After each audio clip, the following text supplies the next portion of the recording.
အပိုင်းကိုဇလန်အစမှာတော့ဂျန်ဒီတို့အိမ်မှာညအိတ်ခဲတဲ့ကျွမျိုးတယောက်မနက်မိုးလင်းတော့ဂျန်ဒီတို့မိသားစုကျွေးတဲ့ထမင်းဝိုင်းလေးမှာပျော်ပျော်ပါးပါးစားတောက်နေပါတယ်။တစ်ဖက်မှာတော့ကျွမျိုးတို့အိမ်မှာမုန်တိုင်းစတိုက်နေပါပြီ။ကျွမျိုးရဲ့အမေကြီးကန်ဟီစုကသူ့သားတညလုံးအိမ်ပြန်မလာတာကိုသိသွားပြီးဒေါသတွေထွက်နေတာပေါ့။ဒါကိုဂယုမဆိုင်နိုင်တဲ့ကျွမျိုးကတော့ဂျန်ဒီတို့အိမ်မှာကင်ချီအတူတူလုပ်ရင်းကူညီပေးနေပါတယ်။တထေးသားတယောက်ဖြစ်ပေမဲ့မိသားစုတွေတိုက်တိုက်ဝန်းဝန်းနဲ့လုပ်ကင်နေရတာကိုသူအရန်သဘောကျနေတာပါ။ဒါတွေမကသေးပါဘူး။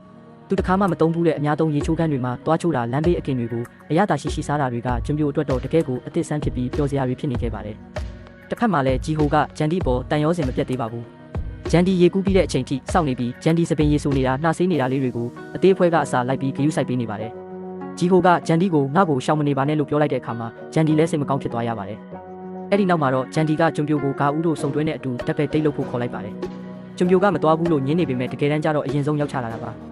ဒါပေမဲ့ပြဿနာကစပါပြီဂါဦးရဲ့ရီးစားကအရန်ကိုအလိုက်မသိတဲ့သူပါကျွန်းပြိုကိုအမျိုးမျိုးစိတ်အနှောက်ယှက်ပေးပြီးရိုင်းဆိုင်ဆက်ဆံပေးမဲ့ကြံတိမျက်နှာကြောင့်ကျွန်းပြိုတီးခံနေခဲ့ပါတယ်ဂါဦးရဲ့ရီးစားကကော်ဖီဝယ်ဦးမယ်ဆိုပြီးကျွန်းပြိုကိုခေါ်ကထွက်သွားတာကြားနေတာကြောင့်ဂျန်ဒီတို့လိုက်ကြည့်ပါတယ်အဲ့ဒီမှာဘာဖြစ်လဲဆိုတော့ကျွန်းပြိုကဂါဦးရီးစားကိုလမ်းဘေးမှာခွာထိုးနေတာကိုဂျန်ဒီတို့မြင်သွားပါတယ်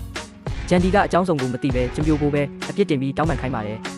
ကျွန်းပြိုကတော့ဘာမှပြန်မပြောပဲဒေါသတကြီးထွက်သွားပါတယ်ဂျန်ဒီကကျွန်းပြိုရဲ့နားနေခန်းထိလိုက်သွားပြီးရှင်အခုချက်ချင်းသွားမတောင်းပန်ရင်ရှင်နဲ့ကျမပြက်ပြီးလို့ပြက်တပြောလိုက်ပါတယ်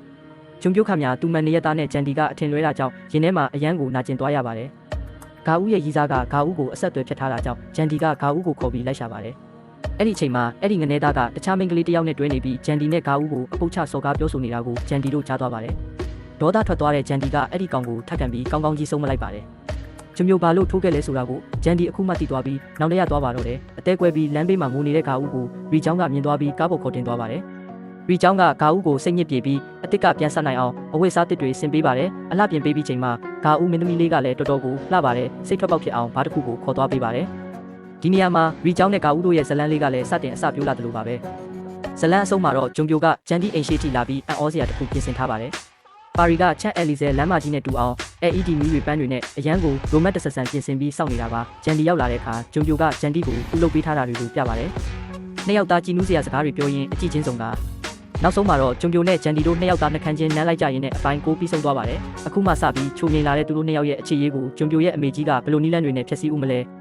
ဂျန်ဒီမိသားစုကိုရောဘယ်လိုအကြက်ကင်အောင်မလဲဆိုတာကိုတော့နောက်လာမယ့်အပိုင်း30 recap မှာဆက်လက်ဆောင်မျှော်ကြည့်ရှုပေးကြပါဦးဒီဗီဒီယိုလေးကိုသဘောကျရင် like ပေးဖို့နဲ့ကျွန်တော်ရဲ့ channel လေးကို subscribe လုပ်ထားဖို့မမေ့နဲ့အောင်တော့အားလုံးကိုကျေးဇူးတင်ပါတယ်ကျွန်တော် recap ပိုင်းဖိုးပြပါ